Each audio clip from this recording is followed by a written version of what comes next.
Fontaine, and you're listening to the Homebuyer's Hour on WCPT AM 820, where the facts matter. And this show is going to be all about me today. I am going to be the most special person in the world. Finally. And what I mean by that is these are things that are very, very passionate or interesting to me. So we're going to talk a little bit about real estate investing, when the right building is there. And then also we're going to talk about what should the vendor be talking about when they do a real estate presentation. So we'll get into all that in the next 53 minutes and 30 seconds. But first, I want to introduce everybody else who's here with me. First of all, our guest, Luminita Ispas. Did I pronounce that right? That's correct. Hey, outstanding. I know she's from Century 21. At least I hope I'm going to be right on that guess. But Luminita, please, if you don't mind, take a few moments and introduce yourself and say hi to somebody special. Hello. So my name is Luminita Ispas. I'm from Romania originally. Been selling real estate for over 21 years. I'm an investor, a real estate investor, a developer. I love remodeling properties, manage my properties, and of course, teaching what I do. In addition to selling, I don't even say selling because I feel like I'm always helping people become millionaires. I've created lots of millionaires over the years, probably hundreds. I've been teaching financial freedom and how to become a millionaire with real estate seminar for over 13 years now. Now, are those regular classes? Yeah, so every month I have the last week of the month, the last Saturday of the month, I have either in person or a free webinar where I teach how to invest in real estate correctly. So and how do people sign up for that? Either go to my website.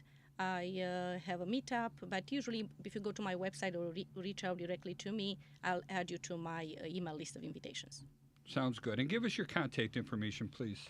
So my phone number is 773-392-2906. My email is my first name, last name @gmail.com. And my website is my name, luminitaispas.com.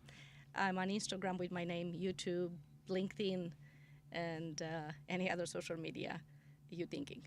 Sounds good. And you spell that L-U-M as in Mary, I-N as in Nancy, I-T-A, Ispas, I-S-P-A-S. And you said it's a .com? .com, thank you. Sounds good. We also have with us today my favorite real estate attorney, Patrick Loftus. Patrick, you know you're my favorite, but tell everyone else why you're my favorite. Because I pay under the table for him to, That's not true. Say nice things about me. You can find me on social media. I am at Loftus_law on Instagram. L-O-F like Frank, T like Tom, U-S like Sam is how you spell it. On TikTok, you will find me at Loftus Law, and that's probably the best place to find me, follow me, send me a DM, and we can go from there. Calling and texting these days is a bit fraught because, how many times do I get a call where it says underneath it possible spam? Or is it possible or potential? Either way. And of course, I'm not answering that call. Even if it is a number that looks like it might not be spam, I err on the side of, yesterday I get a call and it's just a fax trying to fax me something on my cell phone, which obviously doesn't work. And that happens five times a week for me. Yeah.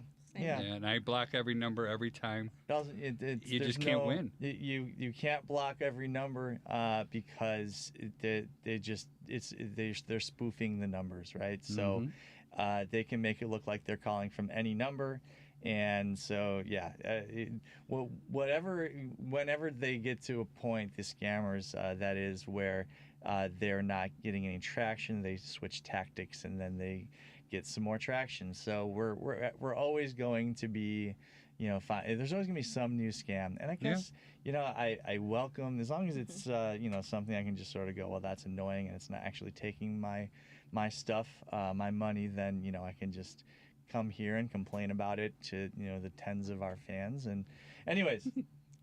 That said, calling and texting, once we have established a relationship and your number is programmed into my phone and mine yours, then we can have a blossoming relationship, a business relationship. I'm married, so that avenue. If you're a bit thirsty, that's not and that's not what not what I'm looking for. No, thank you. But if you're thirsty for real estate law advice and do you want to pay me my fee, then come find me. Well, even if they don't want to pay you your fee, they can find out so much because you really do share a lot. All right, when it comes to your TikTok stuff. Yeah. And I learned a lot. And even on this podcast and this radio show, you really do share a lot. And for that, I'm thankful. Overshare. Some would say I overshare. And I'm going to argue some of that. I believe the more we give, the more comes back.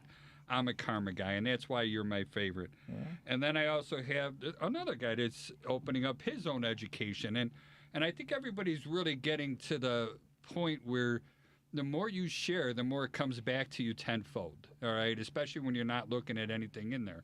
So, Joey, if you don't mind, talk a little bit about what you're building and then give us the lowdown on what's going on in the mortgage world this morning, please. Why, hello. My name is Joey Matthews, the VA Loan Nerd, NMLS 1330694. You can find me at thevaloannerd.com, which is going to be built out as an education space for realtors, for lenders, for buyers, for sellers. Anybody who wants to go there is going to have access to information. So if you think you're afraid of the VA loan because you don't understand what it is and what it isn't, there will be a happy space for you to go. And we all love a good, safe space. But right? It's not just VA loans, right? It is. I know you're passionate towards it, but it's not just that. I do more than VA loans, but that website is very much specific to VA loans. It is my hope that whoever you have doing the SEO on that is able to climb above the current. Whenever I Google something related to VA loans, it comes up with Mortgage Research Center. Are you talking about the Mortgage Research Center? I'm not. I'm talking about a mortgage company that is good at SEO and bad at VA loans. I think you're probably if I gave you three guesses, you'd probably get that. Say the name. So United Veterans something or other.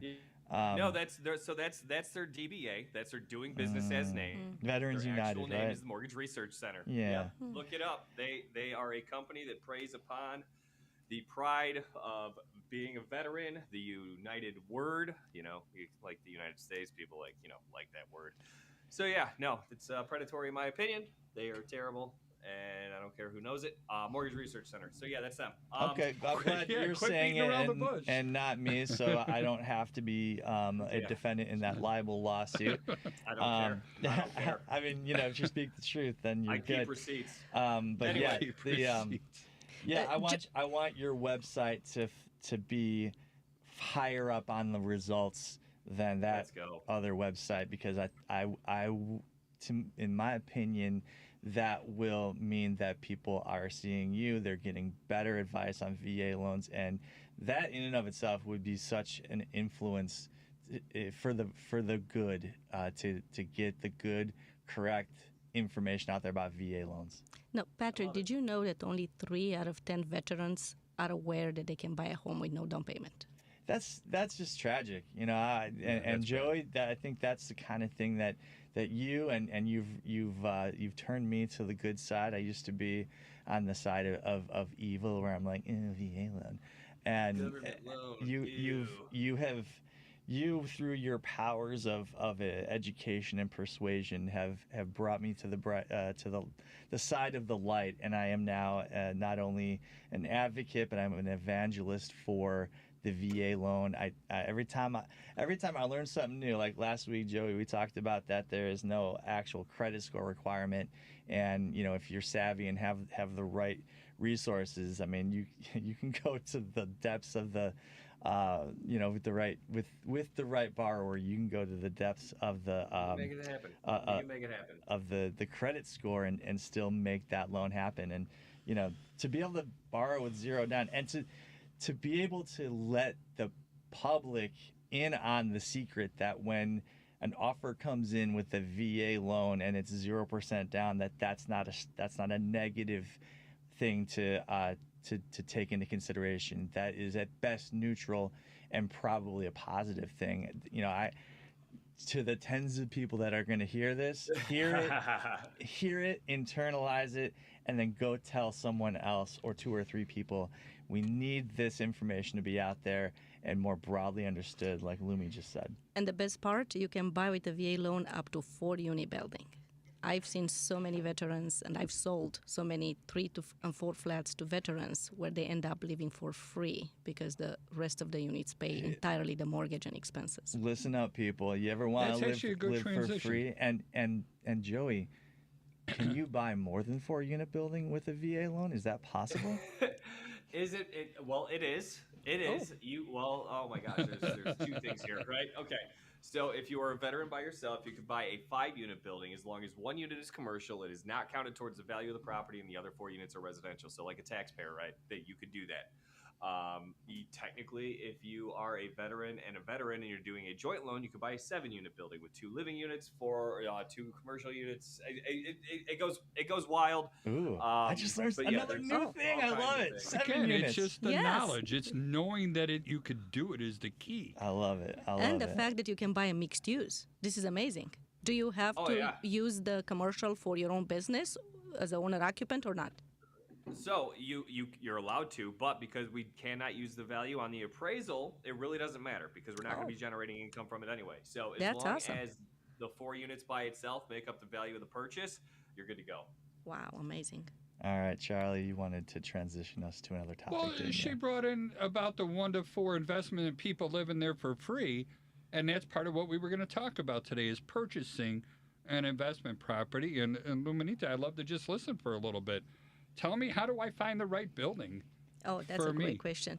So it's all about the numbers. I've been selling real estate to different economies, and I think my best lesson of how to buy real estate correctly was in 2008.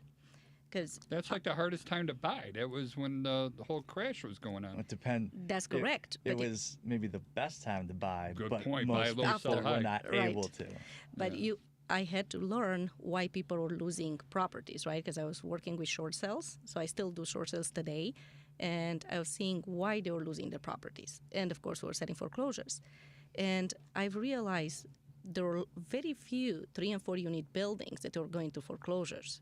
The only way they were going to foreclosure were if they were in really bad shape and the owners didn't have the money to fix them up, or the numbers didn't work. The cash flow was not working, either because they had arm loans and the payment went too high. Adjustable rate. Correct. Or the owners didn't know how to manage their money. So going back to how to buy a building, you need a very good team that understands how to do CMA on rentals. So when What was that you just said? you need a very good team. No, that how is- to do what? to do CMAs. Comparative What is market that? analysis. Market I'm sorry. analysis, Yes, thank you. comparative market analysis and rental. I have a mental issue here. Acronyms don't work well for me. So I always want to repeat what they say or Oh, what that's they mean. perfect because WTF. most of the buyers That want I to know won't ask either. you to say. You know? So when you buy a building, you are buying it based on the cash flow, on the rental income. And the formula, the perfect formula is that 75% of all the income coming from the property will cover 100% of all the expenses. So if you can find that building, you just got the winner. Now, there are a couple more things to it.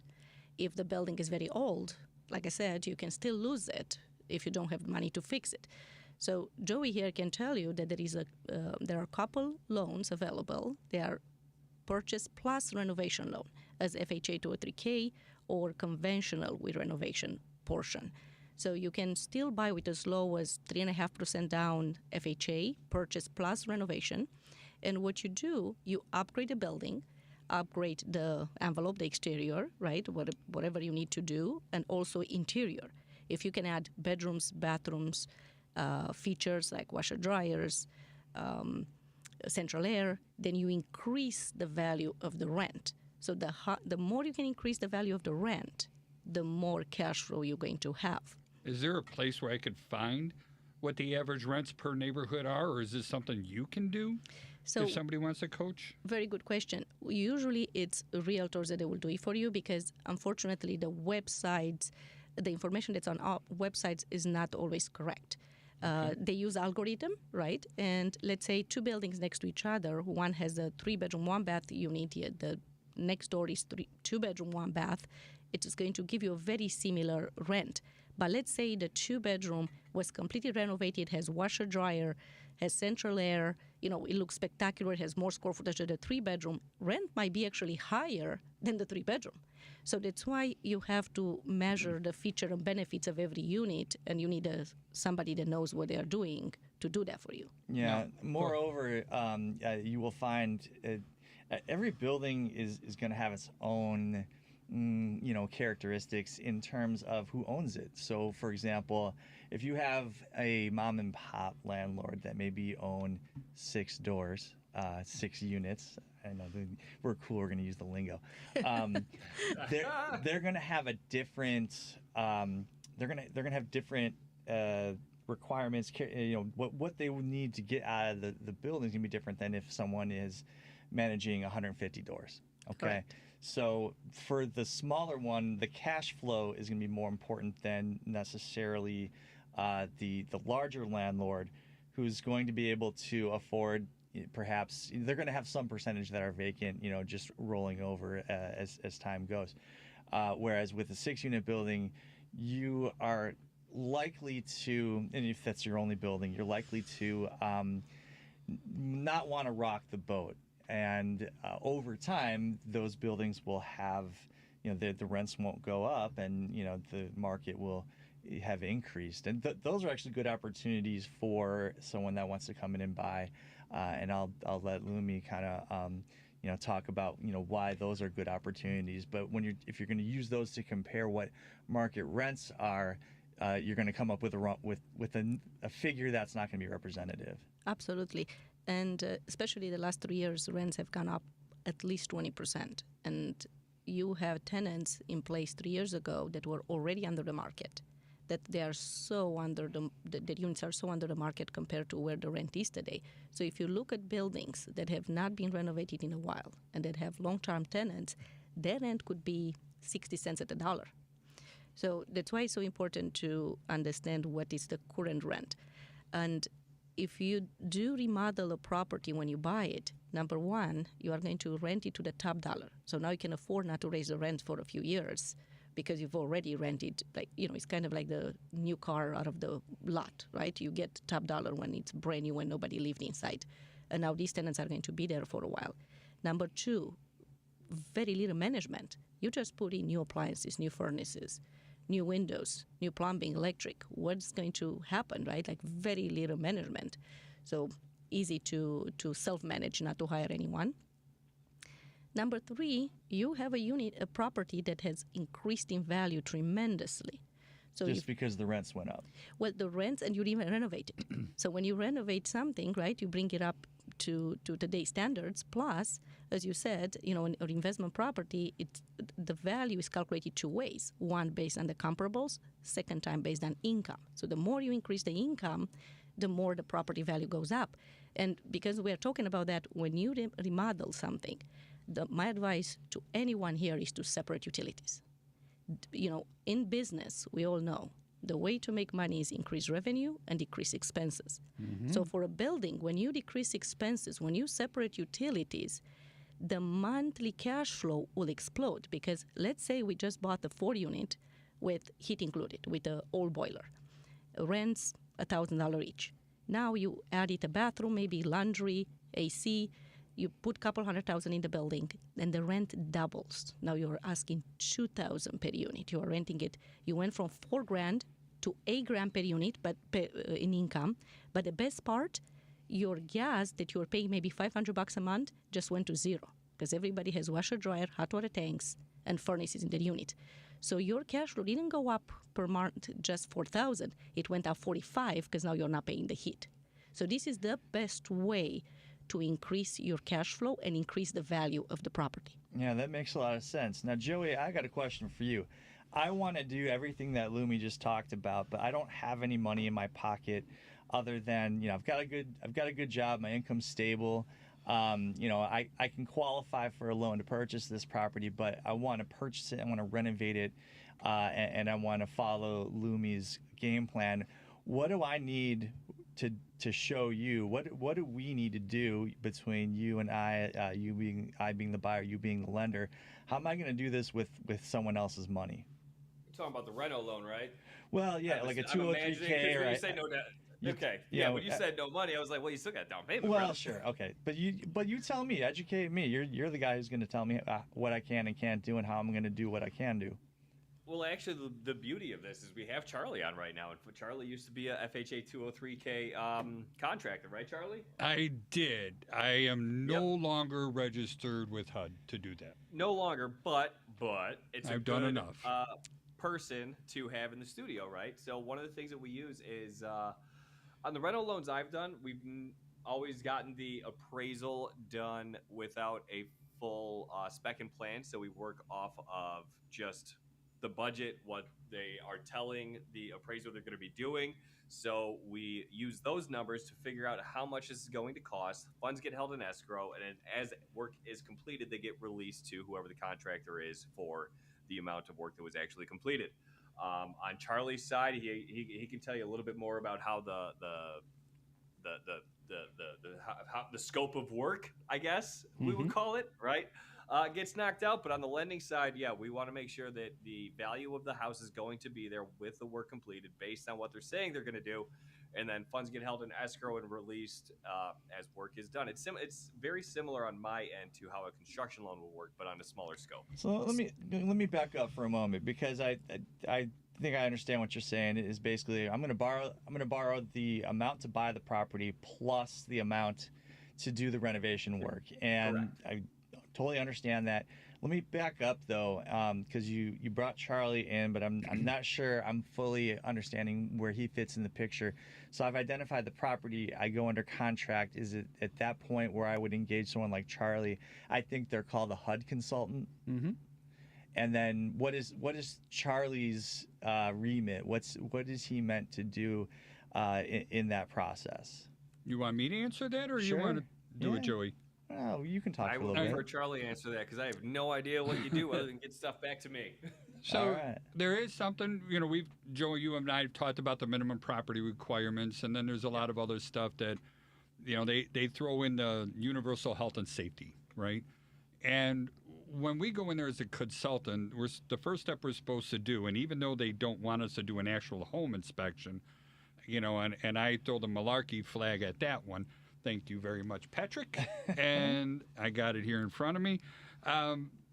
But you have to know what's wrong with the property before you can find out what needs to be fixed. Yeah, don't do an Well, inspection, can I but add do to an that? inspection. Not just what's wrong with it, but what you can do to increase value. So I'm completing my second 203K for myself. Like I just finished building a second building. And I am going to get to that. I'm sorry to interrupt you real quick. Sure. But there's must-haves and there's wants, all right?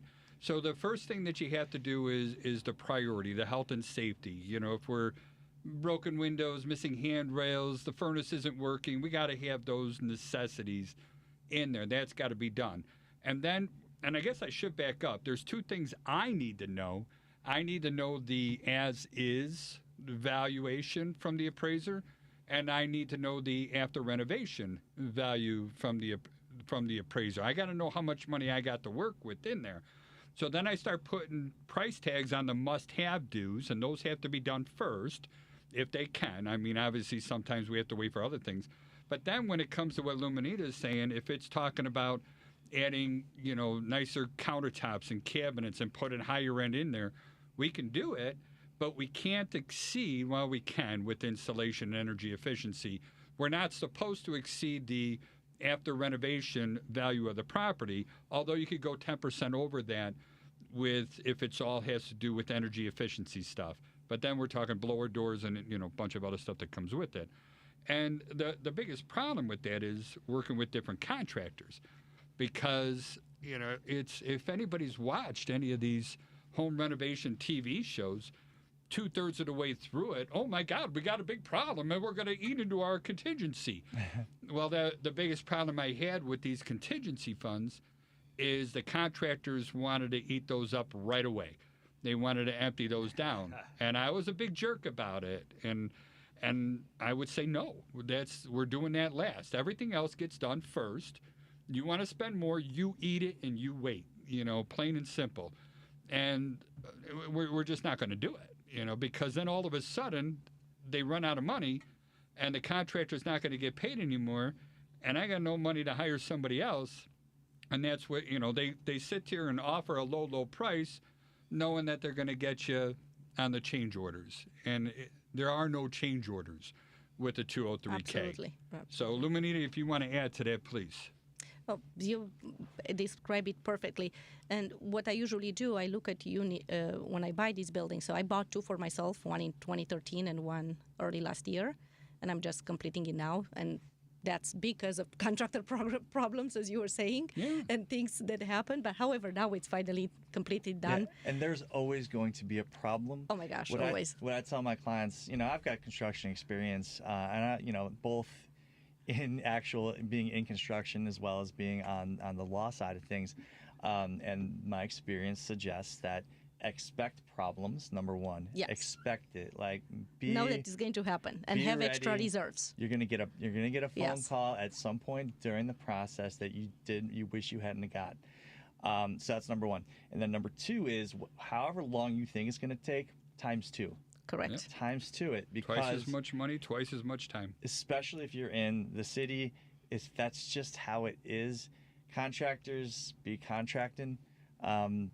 Which I guess that's only funny to me, just because I sort of know, contractors they march to the beat of their own drummer often, and you go, it's Tuesday. You said you were going to be here on Tuesday, and they just decided they would rather be on a different job that Tuesday because whatever, it's closer to home, Right. whatever happened. It's a sunny day. I think I'm going to go fishing. Yeah, they work for you, but they don't work for you. Yeah. So I think Charlie's right in the sense of you don't pay anyone. If you pay them after the work is done and you always keep a 10% reserve even from that, they will show up because they want to get paid. So one of the trick is pay more, have more draws. Most of the people are trying to avoid having more draws because each costs you about $500. And they say, well, I don't want to spend the money. But it's better, instead of giving the contractor too much money ahead for materials or to pay them too much, it's better to pay multiple draws, give them little by little the money, because what I discover is that's when they show up. They need to get paid, they need to pay their people, and they will come in. I think this is really important, and I want to dwell on it for a moment. And, that advice is such good advice, because how do you motivate a contractor? Because we've all heard stories about, people getting, done, not treated well by contractors, right? And this is one where I think the advice is be penny wise instead of pound foolish, right? Yes. So if you're going to spend an extra $2,500 on draws, how much money is that inevitably going to save you in the future? I would say that what Lumi is suggesting is 99% of the time going to ultimately be a cost savings, correct. Even though you're putting more money into something that you don't necessarily, it's not a tangible value, but learning from that experience and taking that advice again to the tens of people. I call those golden nuggets. Yeah, to the tens of people that are listening to this. You don't realize it, I mean, by the time Charlie's ready to invest, which will be in 20 years after we've been doing this show that long, he is going to know exactly what to do when it comes time. Patrick, how do people get hold of you? if you want, in less than 20 years. If you want to get in touch with me, if you want to talk to a lawyer who is going to talk to you like we're both equals, like you actually bring value to the conversation rather than having a lawyer that's going to talk down to you like a lot of these guys do. Guys meaning, the androgynous version of guys, okay? We're at WCPT. I've got to, be, I've got... You got to make sure the facts matter. I've got to fly my progressive flag. There it is. And it's a fairly large flag, my progressive flag, just because, anyways. Find me on social media. Don't call or text me. I mean, you can leave a message. Yeah, if you call or text, okay, if you call me, right, leave a message with my answering service. I have an answering service for a reason. I can't tell you how many times, people just, the answering service picks up, clink, they hang up. And it's like, hey, you leave a message, I'll call you back. Well, I have to defend you a little bit, or not defend you. I got to attack you a little bit. Oh, please. I called and your answering service picked up, and I told them I was a prince from Nigeria, and they hung up on me. That's why I pay them all the money I pay them, because they know. They do know. Luminita, how do they get hold of you if they have I questions? didn't even tell them how to get hold. Oh, I'm sorry. Tell me the number. Find me on social media. On Instagram at Loftus_law. On TikTok at LoftusLaw. Come follow me, man. I'm a trip. You are a trip, and and you do share a lot of good information. I share. All seriousness. Luminita, please, can you give us your contact information? Sure. So my phone number is 773-392-2906. I do pick up the phone if I get the chance, if I'm not in a meeting, but usually texts are great. Emails are amazing. Instagram is great, and it's my name on Instagram. Or, send an email through send a message through my website. Thank you. Outstanding. My name is Charlie Belfontaine. I own Chicagoland Home Inspectors. We also own Home Inspection University of Illinois. And again, everything is about sharing as much information as you can. I actually got a pretty cool review this morning from somebody that went through one of our training programs. This is like one of the first times it wasn't a past client, but he was going above and beyond about, the amount of information, the passion, more so what we really don't know and what we need to learn in order to succeed in this business. And a lot of people don't realize that home inspectors, real estate agents, roughly 80%, if not more, fail. And they go out of business in 2 years or less. It's a very common thing. And I could back that up with some stats. Our website is www.thehomeinspectors, that's plural, it's an ORS and it's a .com.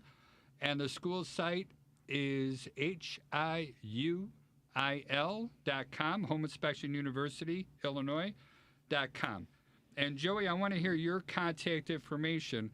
But there was something I wanted to reach out. When Luminita was talking about, and I think it was Patrick as well, using 75% of the rents and that, how do you figure out, after you give your contact info, how do you figure out how much money from rents you're allowed to use and what that number actually should be?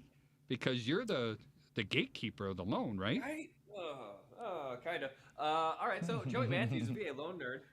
You can find me at thevalonernerd.com, across all social medias as at the VA Loan Nerd. You can call or text me at 630-235-2405. So monthly rents, we will usually get our projection from the realtor initially, right?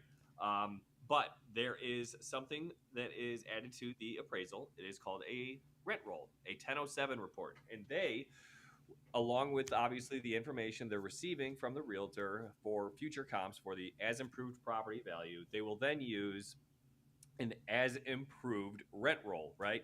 So we will get an idea of what those rents are going to be. And then we will take 75% of whatever is on that report and we actually use it towards offsetting the mortgage, right? Okay. So if your future rents are showing at $4,000 a month, that's what you can anticipate to receive from the property. We will use $3,000 a month for qualifying that income, right? So that's really what we look at. If you are one of those very fancy people that doesn't actually have to use rents, then no harm, no foul. We won't even use rents. Doesn't matter because you make so much money, we don't care. So when you say when you say that $3,000 is part of your income, does that mean that it still has to fall under the, I don't know, 3350 rule or something like that?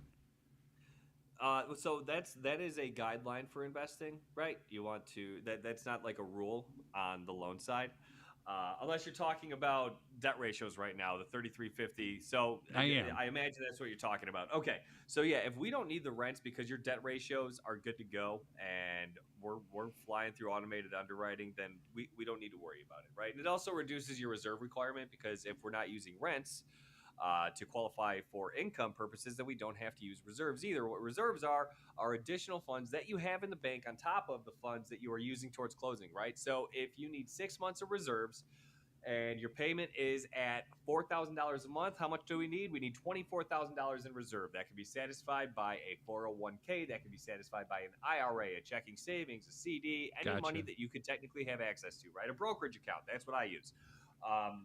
Anywho, so there's a lot. Yep. Joey, can you share also about the fact that you can finance up to 5 mortgage payment during construction? Oh, well, so this is actually a very nice thing about the renovation construction loans is that there are programs that do allow you to finance those additional funds, right? That way, because during construction, you're probably not living in the house, right? Right. So you're just bleeding money, right? So you're allowed to finance those payments and not actually be paying until you're actually occupying the property. On a lot of my one-time closed construction stuff, we have the same thing where you're making no payments. All payments are deferred until construction is complete. So that way, which That's is a also big risk on the bank. I want one of those. Yeah. It I is. want one of It those is a ones. big risk. But I'll never finish my construction. I still Oh, got no, things it's on my up to house 5 that aren't mortgage done. payment. So it's 5 mortgage payments or 6 months, because the first month you don't have a payment, right? Plus 5. So really, it's maximum 6. After the 6th, you have to start paying. Okay. At Yeah, least like- on the FHA. Joey might have other FHA programs that 203K. I'm not aware, Yeah. but on the FHA 203K and the There's conventional a lot of rental. awesome rental programs. Yes. Yeah. Luminita is absolutely correct on those. GSE products, government service entity products. Then yes, those are the rules. Charlie just thought he found a life pro tip where it's like, it's just perpetual construction. And Yeah, thank you for the free money. I'm never going to pay it back. Charlie, That doesn't work that way, though. Joey, another question for you. This is really Joey heavy episode. I'm loving it because and he sounds good. Anyways, down payments on these kind. Yeah, I deserve that. Down payments for these kinds of loans. Are we talking the 25%, or what can I do in terms of trying to keep as much of my cash in my own pocket as opposed to sinking it into a less liquid asset? No, none of that craziness. 3.5% on FHA, and now you can do 5% on conventional. And if you're really crazy, on a you can rental do loan? 0%. That's something Yeah. new, I think. Yes. Right, Yes. but for the first-time buyers only. Yeah. First time buy. So what's a first time And buyer? owner though? occupant, too, isn't it? Yes, correct. Owner occupant, correct. What is considered a first time buyer? Because I think those Somebody who rules has are. not had ownership interest in a property within the last 3 years. So if you were not on a loan, but you were on title, you had ownership interest. So you're not a first-time buyer if you've ever been on title in the last 3 years. All right, so don't add my wife to title, and then she's Oh my gonna God. buy a 4-unit, and we're gonna be rich, and then I can quit this. I just about used a And naughty word. Hey, you live for free. You get to live for free. Yeah. You just cover a third of your expenses. I can be just a kept man, and my wife will take care of me. I love it. I Real got to estate ask is you, the key why to do happiness. people? I just don't understand what the attraction is for renting. I mean, we're talking $1,000 a bedroom seems to be the going rate in the nice neighborhoods in Chicago. So my stepdaughter right now, she's $2,000. It's just in Logan Square, and it's a 2-bedroom condo that she pays, and she wants to move next summer, and it's going to be even more money, where they want to go to. And I just don't get it. And I'm trying to talk her into buying and let other people pay for you, So and she's afraid. I think that, first of all, you have people that are young, that they just completed school. They don't know yet where they want to live, or they are going to be in programs where they know that they will be with a company for 2 to 3 years.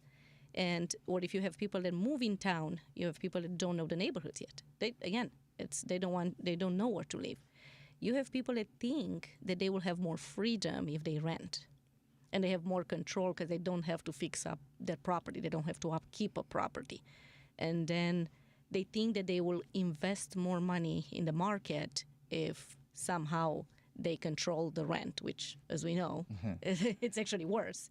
Yeah. You secure a mortgage payment 10 years ago, your payment is probably half of what the rent will be today because you really secure your payment. But that's something that's hard to believe. I go back to, my first job as a full-time firefighter paramedic, and that was in 1985.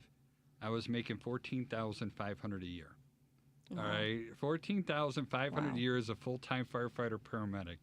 It's a pretty amazing, Yeah, I mean, if you give it context, I mean, that's what I'm trying to do. That's what a starting salary was, and you could, pay your bills and live. I mean, you weren't going to be lavish. You weren't Right. going to No. Vegas, on at the drop of But a I was hat. going to be And how much comfortable. would have been the rent though at that time? How much was a rent or a mortgage payment, or how much was, $175 a month. wow? go. And how much was a starter home selling for?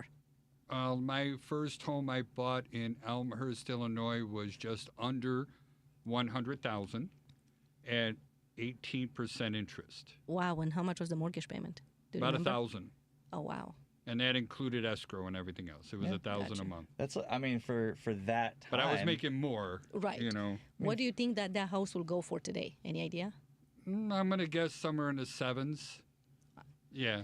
And sometimes I wish I would have hung on to that house and not moved out of it. Yeah. Because Absolutely. Elmhurst is a great neighborhood. Absolutely. It's Great a proud schools. community. It says so right on the sign when you drive in there. Well, and listen, that's part of what can be difficult to start to appreciate is the difference between a purchase and an investment. When you purchase a home, really what that is an investment. You're not purchasing something that is that is disposable, that you're going to consume and you're going to chuck in the garbage, or that is going to lose value over some period of time. But Can I most add- properties are investments. I don't care how you Well, look at it. That's what I'm Can I add saying. something Yeah. to it though? You know Please. how you can make, so what I advise all my clients is, number one, when you buy an investment, you buy the largest you can. When you buy your home, you buy the smallest you can. People oh my do God, the I use those opposite. exact same words. And The cheapest house in the best neighborhood. yes, and then the other thing is, when you buy, you want to make sure that they're more, like in case something happened and you have to move out and you cannot sell, or you don't want to sell, whatever rent you can get on that property will 100% cover all the expenses and possible give you cash flow. So that comes with two issues. One, not two issues, but 2 points. One, that property has to be in a community that allows rentals, because I've done so many short sales between 2009 and 2015 in buildings downtown where people had to move. Yeah. So And you're they talking couldn't- about and they the won't give you homeowners association. hardship. You're Yes, talking about homeowners exactly. associations, not municipalities. Correct. So you have to allow rentals, number one. Number two, again, you want to buy with fixed rates, no matter what. Fixed rates, right? No arms, no adjustable interest. Now, back in 1985 or 88 is when I bought that house. I did get an adjustable rate mortgage, and that was the best thing I ever did. Oh, because it went down after that. Every single month, it kept Right. dropping. But the Yeah. good thing, even if, let's say, you would have gotten a 30-year fixed, you could have refinance, keep refinancing the home. And I did at 11% because it's never going to go lower than 11%. absolutely. Never. So, but we're more afraid of going up, right now. That's why we want the fixed interest. The other advice I will always give buyers, do not buy into getting a 15-year or 10-year mortgage. You want to take the 30-year mortgage and pay it as a 15 or a 10. Again, some of the foreclosures I've seen, some of the short sale I've seen, were people that had maybe 10 years left and they refinance into a 10-year mortgage and their payment balloon and they couldn't afford it. Because even though you think, oh, I can afford the payment on a 10-year or a 15, you don't know if you'll get sick, if you're going to be moved, if something will happen to you. So what you do, you take the 30-year mortgage and add the principal every month you can afford to pay it as a 10 to 15-year mortgage. Joey, you mean agree or disagree on that? Well, I would agree. So I mean, but also to her earlier point, you obviously want to make sure that you don't put yourself in a tight spot. So as long as you can afford to pay that, absolutely pay it down. And then something that I enjoy doing is I pull assets back out to buy more property. That's there's a lot of people. It's called the BRRRRs, the BRRRRs. Buy, rehab, rent, refinance, and keep going. Buy the And next repeat. one. Buy the next one. Yeah. Yep, and repeat. I missed Yes. the repeat. That's the important one. Well, don't Love skip it. any of them. They're all important. Don't skip any of those. But Charlie, to go back to your original question, like why do people rent instead of own? I mean, number one, not everyone has the credit to qualify for a loan. That's true. My tenants have been in my property since 2008. All right, so I don't want to do the math. And it's a situation like I described earlier, where it's like, do I raise the rent and risk them leaving, and now I've got some period of time where I'm covering 2 mortgages, or do I just keep going? Let them be under market and happy living in my place, or what is my ultimate goal with it? And really, I just want to be. I want a nice, calm investment. All of the mechanicals have been switched out. At great expense. And so really, like Lumi was saying earlier, if all of the big ticket items are more or less new, then that becomes a very stable investment that doesn't require a lot of management. I don't have to pay anyone to manage the property. So that's one. So those folks, we've had a 15-year relationship, and it's gone well so far. That does make a difference, though. Long-term relationships are. Yeah, they're the right tenants for that place, and I'm able to say that I've been able to to make that available for a family that might not have been able to afford to be in such a place, and that makes me feel good, and feelings are nice, good feelings at least. Well, so that's one. I mean, why do you rent? Because I can't qualify for a loan. But the other one, and I think you answered it before you even move toward seeking an answer, which is fear. Yeah. And if the most expensive thing you've ever purchased was like a $10,000 used car, the idea of spending $250,000-$300,000 on anything just seems crazy. It just seems crazy, especially when you're younger. I know I bought my first place for I spent $185,000 in 2007. Great move, right at the right exact time, February 2007. Just did get back to that value, now. But Lumi, I want to add something to it though, Patrick.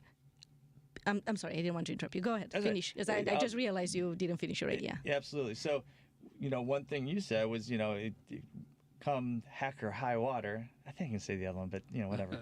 I was able to rent it out when after about a year, my circumstances changed with my job and other things because everything was going crazy during that time frame. I was able to rent it for a sufficient amount of money to cover what it was costing me to maintain my expenses. So I was despite it not being the wisest in timing for that investment, it was a wise enough investment that it didn't completely lock me into a situation that no longer suited me. So all things considered, all that works out fine. But the fear, I think, really, until you're ready, so to speak, to be a homeowner, if she just emotionally isn't quite there yet and wants to rent for a little while longer, well, she's a grown-up. She's this is America. We don't have our flag here to wave. I'm waving, baby. Well, but Patrick, fear it's not having the right education. So I always, I'm an immigrant. I came here at least knowing that I don't know anything. The Americans, they're just starting having financial education in schools. Financial education, it's still not in most schools. Well, so people don't Luminita, understand. On that note, though, here in America, we get real smart. We start off born, we know nothing. And then as we go through school, we get to be like around 18 years old. Now we know everything. Yeah. All right? And then we get dumber the more we grow older. Yeah. So that's just the way it works here in the States. So, no, in the rest of the world, there is not a lot of financial education either. But what I'm trying to say is because I think I was really lucky. Because coming new, I was like, well, I don't know anything. I really have to get educated, right? If I would have been born here, maybe I wouldn't have done what I've done. But because I was that's new, exactly true, right? Because it said that up to 90% of millionaires are made out of real estate, and it's because inflation, appreciation, equity building by paying a property off, cash flow, tax deductions. When you invest in real estate, you have 5 benefits versus any other investment, and it's taxed as long-term gains, or when you sell, you pay no tax up to $250,000 if you're not married. There's a lot of benefits. And up to $500,000 if you're married. If you had that in stock, think about how much tax you would have paid.